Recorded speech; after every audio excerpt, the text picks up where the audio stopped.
Hi friends, T20 ప్రపంచ cup 2024 group దశలో భారత్ అద్భుతమైన ప్రదర్శన కొనసాగుతుంది. టీమిండియా తన తొలి మ్యాచ్లో ఐర్లాండ్ను అద్భుతంగా ఓడించింది. జూన్ 9న చిరకాల ప్రత్యర్థి పాకిస్తాన్తో జరిగిన తక్కువ స్కోర్ మ్యాచ్లో 6 పరుగుల తేడాతో ఉత్కంఠ విజయం సాధించి గ్రూప్ ఏలో అగ్రస్థానంలో నిలిచింది.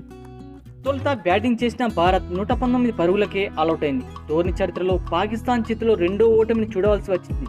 చివరికి బౌలర్లు అద్భుతంగా రాణించడంతో పాక్ జట్టు మొత్తం ఆడినా కూడా 113 పరుగులు మాత్రమే చేయగలిగింది. భారత జట్టు విజయంలో హీరో ఫాస్ట్ బౌలర్ జస్ప్రీత్ బుమ్రాహ్ అద్భుతంగా బౌలింగ్ చేసి ప్లేయర్ ఆఫ్ ద మ్యాచ్ అవార్డును గెలుచుకున్నాడు. గతంలో ఐర్లాండ్తో జరిగిన మ్యాచ్లను బుమ్రాహ్ ఈ అవార్డును గెలుచుకున్నాడు.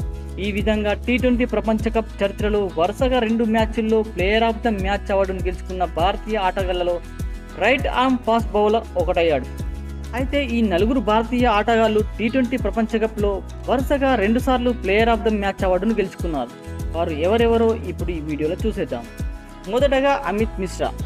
Leg spinner Amit Mishra T20 ప్రపంచ కప్లో వరుసగా 2 మ్యాచ్ల్లో భారత్ తరఫున ప్లేయర్ ఆఫ్ ద మ్యాచ్ అవార్డును గెలుచుకున్న ఘనత సాధించాడు. 2014లో ఆడిన టీ20 ప్రపంచ కప్లో అమిత్ షా తన అద్భుతమైన బౌలింగ్ ఆధారంగా పాకిస్తాన్ వెస్టిండీస్పై వరుసగా ప్లేయర్ ఆఫ్ ది మ్యాచ్గా నిలిచాడు. అతడు పాకిస్తాన్పై 4 ఓవర్లలో 2 వికెట్లు తీసి 22 పరుగులు మాత్రమే ఇచ్చాడు. అదే సమయంలో వెస్టిండీస్పై అతడు తన స్పెల్ మొత్తం ఓవర్లు బౌల్ చేసి 18 పరుగులకు 2 వికెట్లు తీసుకున్నాడు. ఈ విధంగా వరుసగా 2 మ్యాచ్ల్లో అద్భుతమైన ఆటతీరుతో ప్లేయర్ ఆఫ్ ద మ్యాచ్ అవార్డును సొంతం చేసుకున్నాడు. ఇక రెండో ప్లేయర్ రవిచంద్రన్ అశ్విన్.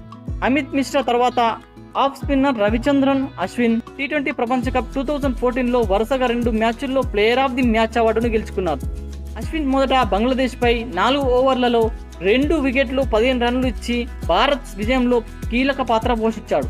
దీని తర్వాత అతడు ఆస్ట్రేలియాపై 3 ఓవర్ల 2 బాళ్లలో 11 పరుగులు 4 వికెట్లు పడగొట్టాడు. కంగారు జట్టును కేవలం 86 పరుగులకి ఆల్అౌట్ చేయడంలో ముఖ్యమైన పాత్ర పోషించాడు. ఈ 2 మ్యాచ్లను అశ్విన్ ప్లేయర్ ఆఫ్ ద మ్యాచ్గా ఎంపికయ్యాడు. ఇక మూడో player Ravindra Jadeja.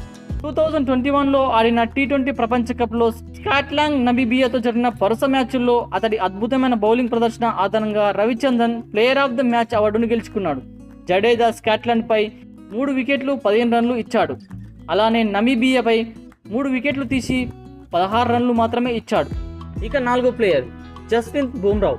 9వ additional T20 ప్రపంచ కప్లో భారత్ తన మొదటి 2 మ్యాచ్లను గెలుపొందింది. రెండింటిలోనూ ఫాస్ట్ బౌలర్ జస్ప్రీత్ బుమ్రాహ్ తన అద్భుతమైన బౌలింగ్తో ప్లేయర్ ఆఫ్ ది మ్యాచ్గా నిలిచాడు. ఐర్లాండ్పై బుమ్రాహ్ 2 వికెట్లు 6 రన్లతో బౌలింగ్ను నమోదు చేశాడు. అదే సమయంలో అతడు పాకిస్తాన్పై 14 పరుగులకు 3 ముఖ్యమైన వికెట్లు తీసి భారత్ విజయంలో ముఖ్యమైన పాత్ర పోషించాడు. ఫ్రెండ్స్, ఈ విషయంపై మీరేమనుకుంటున్నారు? మీ అభిప్రాయాన్ని కామెంట్ బాక్స్లో కామెంట్ చేయండి. అలానే ఇలాంటి మరిన్ని వీడియోల కోసం ఇప్పుడే మన వీడియోని లైక్ చేసి సబ్స్క్రైబ్ చేసుకోవడం మర్చిపోకండి. Thank you friends.